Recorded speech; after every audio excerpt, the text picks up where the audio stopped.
नमस्कार, आप देख रहे हैं पद्मेश 24/7 कृष्णा संडे के साथ। पद्मेश 24/7 के सभी दर्शकों को रोशनी के महापर्व दीपावली की हार्दिक शुभकामनाएं। सबसे पहले नजर आज की हेडलाइंस पर।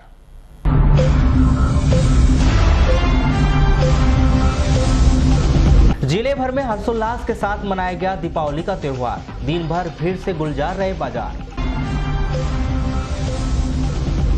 दीपावली से पहले नहीं मिला 2 माह का वेतन, सचिव संघ ने जताया विरोध। सीएम कमलनाथ ने ली बालाघाट के कांग्रेसियों की बैठक, नगरीय निकाय चुनाव के लिए दिए टिप्स। रेत का उत्खनन हुआ तो पानी नहीं मिलेगा, भीषण पेयजल संकट से बचने के लिए जानकारों ने दिए सुझाव। नगरीय निकाय और पंचायत चुनाव का खाका तैयार, मतदान केंद्रों की संख्या हुई तय। 30 अक्टूबर तक जिले में हो सकती है हल्की बारिश, चक्रवाती तूफान कयार का असर। रामपायली में मिला संरक्षित वन्य प्राणी पेंगोलिन, स्थानीय लोगों की जागरूकता से पहुंचाया सुरक्षित हाथों में। और मध्य प्रदेश स्थापना दिवस कार्यक्रम के बालाघाट में मुख्य अतिथि होगी विधानसभा उपाध्यक्ष हिना कांवरे। अब समाचार विस्तार से। दीपों का महापर्व दीपावली का त्योहार रविवार को धार्मिक आस्था और उल्लास के साथ मनाया गया। देवी मां लक्ष्मी जी की उपासना के इस महापर्व पर विधि विधान से मां लक्ष्मी की पूजा अर्चना कर आशीर्वाद प्राप्त किया गया। दीपावली पर्व पर बाजारों में खासी रौनक रही और इस महत्वपूर्ण पर्व को मनाने के लिए लोगों ने जमकर खरीदारी की। स्वर्ण आभूषणों, मिठाइयों की दुकानों एवं कपड़ों की दुकानों में खासी भीड़ नजर आई। वहीं व्यापारियों के चेहरे भी खिले हुए दिखाई दिए। दीपों के इस महापर्व पर लोगों ने मां लक्ष्मी की प्रतिमा को घर में लाकर विधि विधान से पूजा अर्चना कर पुण्य लाभ अर्जित किया। वहीं पटाखों की दुकान में भी खासी भीड़ नजर आई और बच्चों सहित लोगों ने पटाखों की जमकर खरीदारी की। इस पर्व को लेकर घरों को भी काफी आकर्षक ढंग से सजाया गया और दीपों की रोशनी से घर जगमगा गए। दीपों के इस महापर्व पर हर घर में उल्लास और उत्साह का माहौल देखा गया। लोगों ने इस पर्व पर एक दूसरे को बधाइयां देकर सौगातें भेंट की, वहीं मुंह मीठा कर इस पर्व की शुभकामनाएं भी दी। वहीं बच्चों ने भी आतिशबाजी कर इस रोशनी के पर्व को और भी रोशन कर दिया। वहीं घरों के आंगन में रंग बिरंगी रंगोली से आकर्षक नजर आए। वहीं घरों को रंग बिरंगी लाइटों से भी सजाया गया। दीपावली पर्व पर घरों में विशेष पकवान भी बनाए गए और अतिथियों के आगमन पर उन्हें स्वागत सत्कार के साथ पकवान भी खिलाए गए।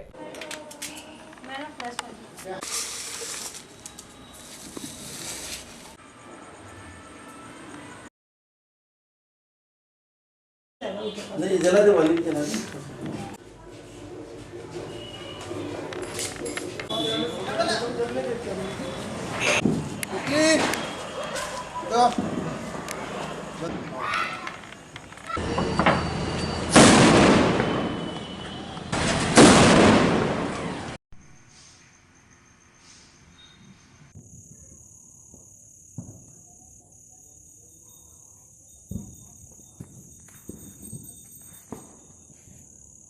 वाराणसी में भी हिंदू धर्मावलंबियों का 5 दिवसीय पर्व धनतेरस पर्व के साथ प्रारंभ हो गया है।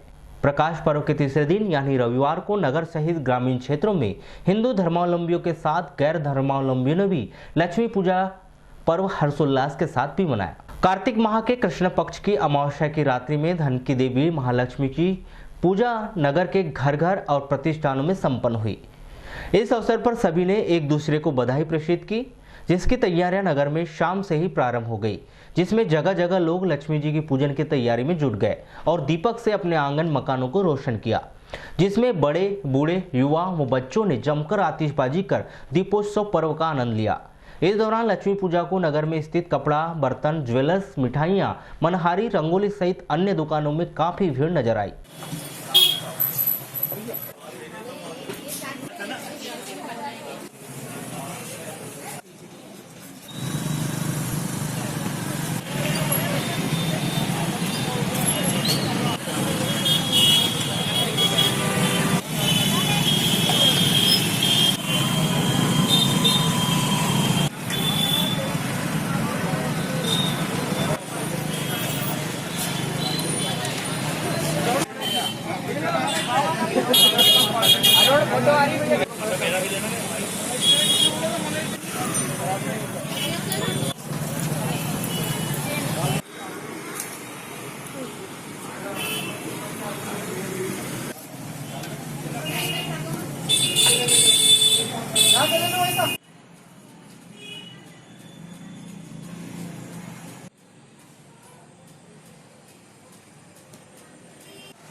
वारासुनी के अंतर्गत ग्राम पंचायत रामपायली में बीती रात वन्य प्राणी पेंगोलिन को पकड़कर ग्रामीणों ने पुलिस को दिया। उसके बाद पुलिस ने इसे वन विभाग को सुपुर्द कर दिया। प्राप्त जानकारी के अनुसार रामपायली निवासी राजू टेलर के घर में रात्रि करीब 11 बजे वन्य प्राणी पेंगोलिन आ गया। सूचना पर सहायक परियोजना परिक्षेत्र अधिकारी वारासुनी गोविंद वासनिक अपने अमले के साथ रामपायली थाना पहुंचे, जहां पर वन्य प्राणी पेंगोलिन को पुलिस ने वन विभाग के सुपुर्द कर दिया।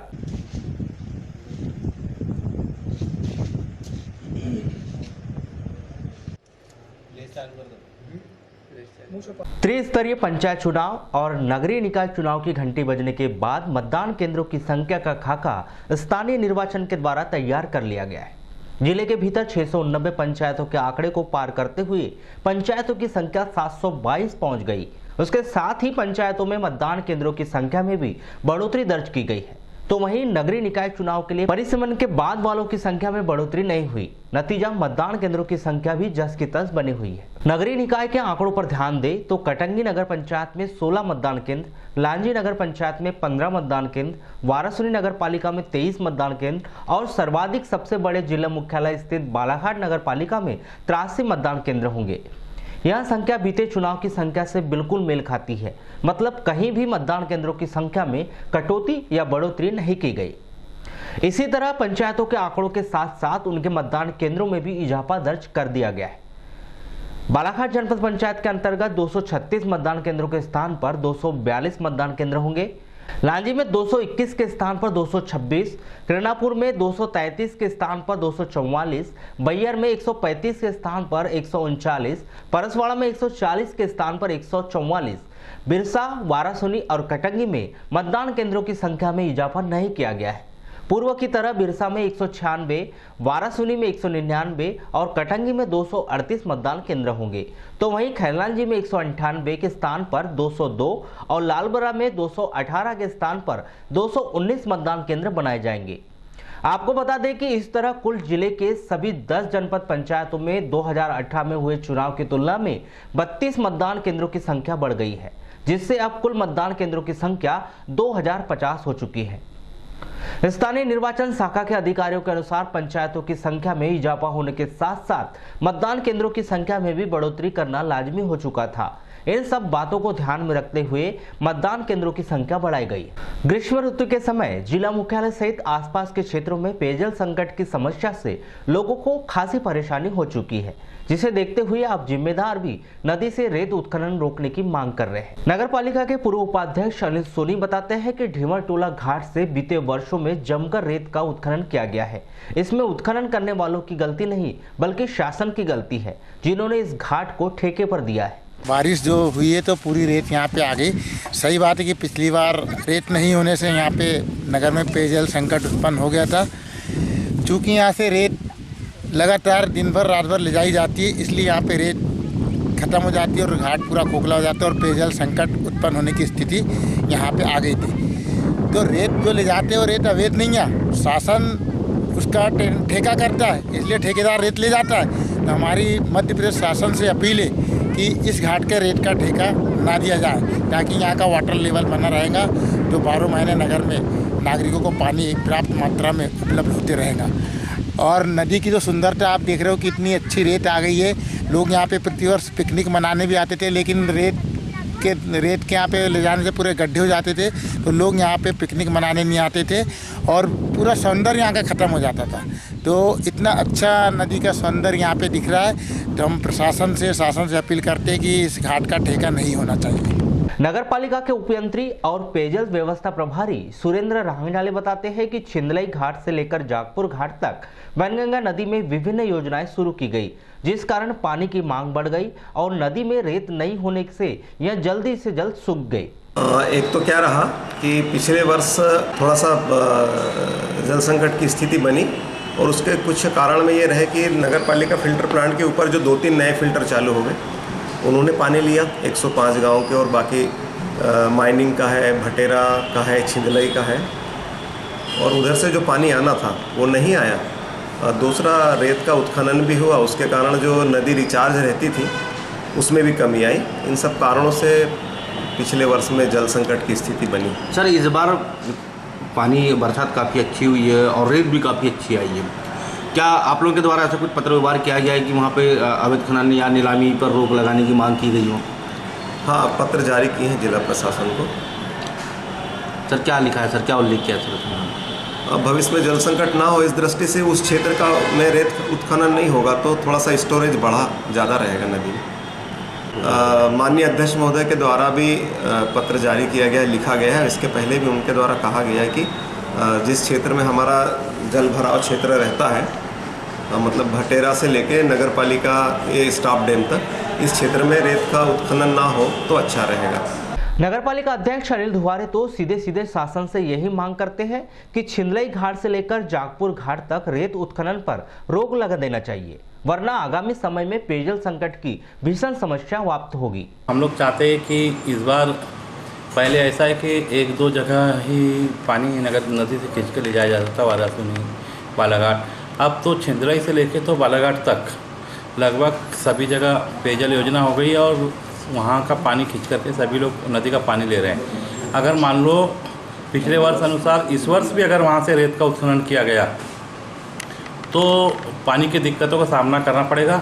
तो मैं प्रशासन से चाहता हूँ कि ये जागपुर घाट से लेकर के तो सीधा आखिरी छिंदलई घाट तक नदी का रेत का वैनगंगा के रेत के खनन पर रोक लगाई जाए और जो माइल को यहाँ पे जो घाट दिया गया है, माइल को अब कहीं दूसरी जगह घाट दिया जाए। यहाँ से माइल का घाट को रोका जाए, क्योंकि माइल जितना एरिया दिया गया है उससे ज़्यादा में वो खोदते हैं और नदी के अंदर से ले जाते हैं, एनजीटी के नियमों का उल्लंघन करते हैं और पानी के अंदर से रेत निकालते हैं।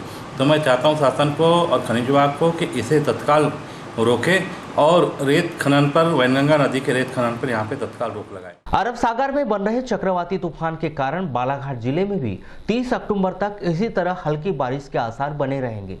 जानकारी के अनुसार गोवा, महाराष्ट्र, कर्नाटक में तूफान क्यार सक्रिय हो गया है, जिस कारण मध्य प्रदेश में भी कई जिलों में बारिश के आसार बने रहेंगे, जिसका असर 30 अक्टूबर तक बना रहेगा। 26 अक्टूबर को जिले के कई क्षेत्रों में हल्की बारिश दर्ज की गई, तो वहीं रात को 3 से 4 बजे के बीच एक बार फिर झमाझम बारिश हुई। बारिश की वजह से निश्चित ही मौसम बहुत ठंडा हो गया और इस कारण तापमान में भी तेजी से गिरावट आई। लेकिन दूसरी ओर किसानों के आगे चिंता बनी हुई है कि धान की फसल खेतों में कटाई के लिए तैयार हो चुकी है। ऐसे में बारिश की वजह से उत्पादन प्रभावित हो सकता है। मुख्यमंत्री कमलनाथ ने शनिवार को छिंदवाड़ा में बालाघाट के पदाधिकारी और कार्यकर्ताओं से मुलाकात की। इस दौरान सीएम ने कांग्रेस के पदाधिकारी कार्यकर्ताओं से मुलाकात की, संगठनात्मक मुद्दों के साथ साथ आगामी स्थानीय निकाय चुनाव की तैयारियों के लिए टिप्स भी दिए। बैठक के दौरान संगठन को मजबूत करने, संगठन के लिए काम करने और पार्टी बैनर के तले एकजुट रहने की नसीहत पर मुख्य फोकस किया गया। उन्होंने कार्यकर्ताओं से स्थानीय निकाय चुनाव में टिकट मिलने वाले प्रत्याशियों को अपना समर्थन देने और उसे 100% योगदान देने की बात कही। साथ ही ऐसे कार्यकर्ताओं को नसीहत भी दी गई जिन्होंने पिछले चुनाव के दौरान पार्टी लाइन से हटकर काम किया है। सीएम कमलनाथ ने उन्हें 2 टूक शब्दों में कह दिया कि अब तक बर्दाश्त किया, अब नहीं होगा बर्दाश्त, अब होगी कार्रवाई। किरणापुर जनपद पंचायत कार्यालय में आधा सैकड़ा से अधिक सचिवों ने विरोध प्रदर्शन किया और जनपद सीओ को ज्ञापन सौंपा है।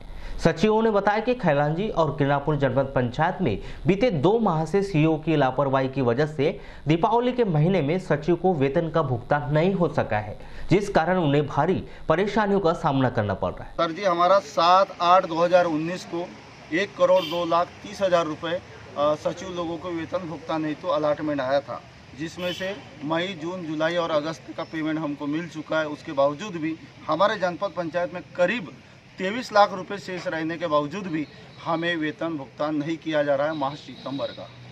एवं हमारी सेवा पुस्तिकाएं हमारे साथियों द्वारा कन्हैया का त्यौहार हमने अपने घरों में नहीं मनाया। यहाँ पर स्थापना शाखा के बाबू के यहाँ अपने घर का त्यौहार छोड़कर मेरे साथ साथी श्री दिलीप पटले जी, गणेश बारबोदी जी और मैं अशोक हाजी वाले पंचायत सचिव संगठन अध्यक्ष अपने घर का त्यौहार नहीं मनाया और यहाँ पर स्थापना शाखा के बाबू के यहाँ घर में बैठ के 2 दिन हमने पानी के भयानक बारिश हो रही थी, फिर भी हमने पूरी सेवा पुस्तिकाएं लिखे, लेकिन आज तारीख तक सेवा पुस्तिकाएं नहीं लिखी जा रही है।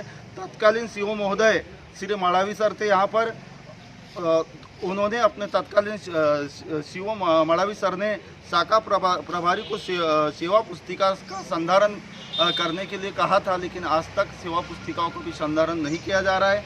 उसके बावजूद हमारे साथियों द्वारा कुछ वसूली थी हमारे साथियों पर, सचिव साथियों पर, उनके द्वारा पूरी राशि जमा कर दी गई। उसके बावजूद भी उन्हें वित्तीय प्रभार नहीं दिया जा रहा है और कहा जा रहा है कि तुम स्टाम्प पेपर पर लिख करके दो।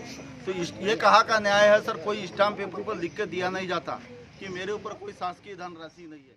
जिला चिकित्सालय के वेस्ट मटेरियल से निकलने वाले बदबूदार पानी और संक्रमण के भय से स्थानीय जनों को राहत मिल गई है।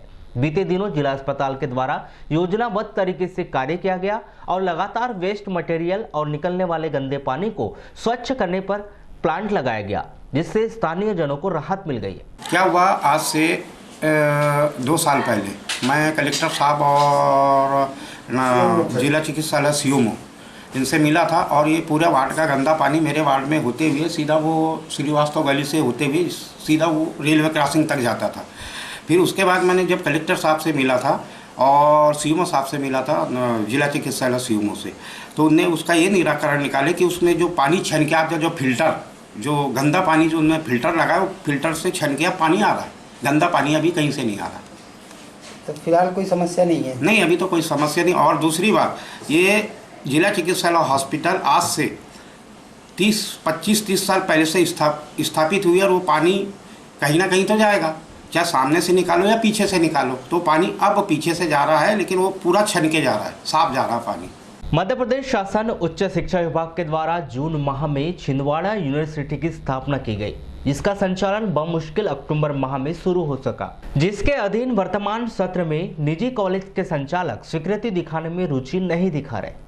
इसके पीछे बड़ी वजह यही बताई जा रही है कि निजी विश्वविद्यालय के द्वारा विश्वविद्यालय अनुदान की राशि सहित अन्य फीस रानी दुर्गावती विश्वविद्यालय में जमा करवा दी गई है। अब इसको दोबारा छात्रों से लेना विश्वविद्यालय के लिए बमुश्किल काम लग रहा है, इसलिए उनके द्वारा वर्तमान सत्र में छिंदवाड़ा यूनिवर्सिटी में जाने से इनकार किया जा रहा है। हालांकि इस विषय पर जटाशंकर त्रिवेदी महाविद्यालय के प्राचार्य डॉक्टर प्रवीण श्रीवास्तव बताते हैं कि उनके पास पुख्ता जानकारी नहीं है कि कितने कॉलेज वर्तमान सत्र में छिंदवाड़ा विश्वविद्यालय में नहीं जाना चाहते। जिले के जितने प्राइवेट कॉलेज हैं वो सर छिंदवाड़ा यूनिवर्सिटी के साथ में नहीं जाना चाहता है, ऐसा पत्र व्यवहार भी किया हम लोगों ने। ऐसी कोई जानकारी है कि सर आपके पास? नहीं, ऐसी जानकारी अभी हमारे पास इस स्तर पे नहीं है। और छिंदवाड़ा में जब हम लोग 1-2 बार मीटिंग में गए हैं तब भी ये बात कभी सामने नहीं आई कि हो सकता है कोई 1 या 2 कॉलेज ऐसे हों, तो उन्होंने अभी सूचना नहीं दी है। सर उनका कहना ऐसा है कि बोले हमने इस साल पूरा सारे एडमिशन करवा लिए और कहाँ से चले जाएंगे अभी। उसका संबंध एडमिशन से बहुत ज़्यादा नहीं है ना। एडमिशन जो हुआ है वो अपने MP हायर एजुकेशन पोर्टल से हुआ है, MP ऑनलाइन के थ्रू।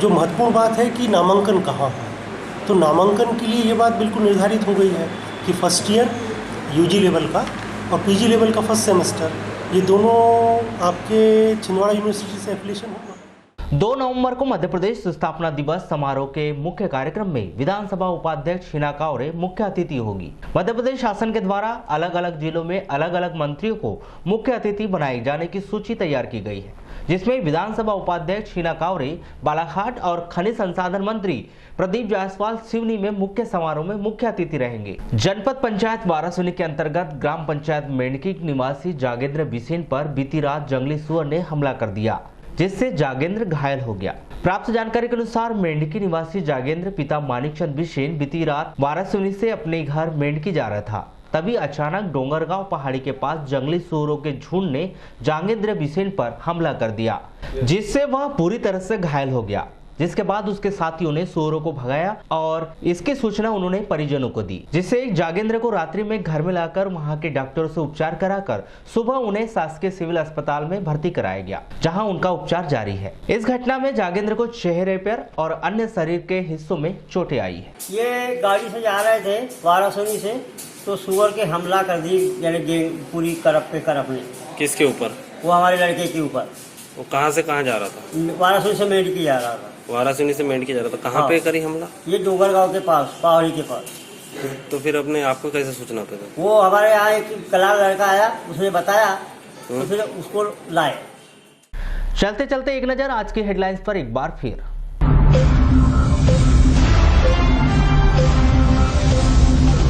जिले भर में हर्षोल्लास के साथ मनाया गया दीपावली का त्योहार, दिन भर भीड़ से गुलजार रहे बाजार। दीपावली से पहले नहीं मिला 2 माह का वेतन, सचिव संघ ने जताया विरोध। सीएम कमलनाथ ने ली बालाघाट के कांग्रेसियों की बैठक, नगरीय निकाय चुनाव के लिए दिए टिप्स। रेत का उत्खनन हुआ तो पानी नहीं मिलेगा, भीषण पेयजल संकट से बचने के लिए जानकारों ने दिए सुझाव। नगरीय निकाय और पंचायत चुनाव का खाका तैयार, मतदान केंद्रों की संख्या हुई तय। 30 अक्टूबर तक जिले में हो सकती है हल्की बारिश, चक्रवाती तूफान कयार का असर। रामपायली में मिला संरक्षित वन्य प्राणी पेंगोलिन, स्थानीय लोगों की जागरूकता से पहुंचाया सुरक्षित हाथों में। और मध्य प्रदेश स्थापना दिवस कार्यक्रम के बालाघाट में मुख्य अतिथि होगी विधानसभा उपाध्यक्ष हिना कांवरे। तो पद्मेश 24/7 में बस इतना ही। बने रहिए हमारे साथ, तब तक के लिए दीजिए इजाजत। नमस्कार।